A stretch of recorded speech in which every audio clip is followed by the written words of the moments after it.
ડભોઈ પશ્ચિમી સંસ્કૃતિના Valentine day વચ્ચે હીરા કડિયા અને તેન રાણીની અમર પ્રેમ ગાથા આજે પણ જીવંત જોવા મળી રહી છે।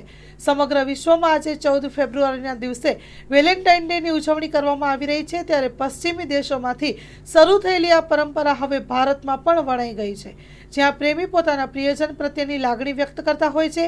ઐતિહાસિક નગરી ડભોઈમાં વેલેન્ટાઇન ડેની ઉજવણી કંઈક ખાસ અને ઇતિહાસના પાનાઓ સાથે જોડાયેલી જોવા મળે છે।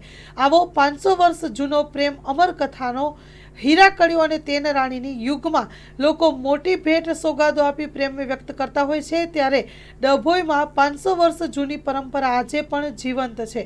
ડભોઈના જગવિખ્યાત કિલ્લાના નિર્માણ સાથે શિલ્પી હીરા કડિયા તેન રાણીની આ પ્રેમ કથા આકર્ષણનું કેન્દ્ર બન્યું છે। બજારોમાં સવારથી જ આ રોનક જોવા મળી રહી હતી।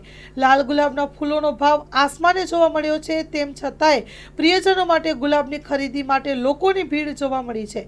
આજે આ સમયની વાત છે કે આજે પણ ઉજવણીની રીતો બદલાઈ રહી છે।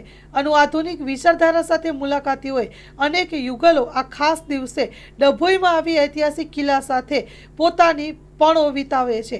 આ ઐતિહાસિક વારસાની સાક્ષીએ એકબીજા પ્રત્યે પ્રેમ વ્યક્ત કરતા પણ નજરે પડ્યા હતા।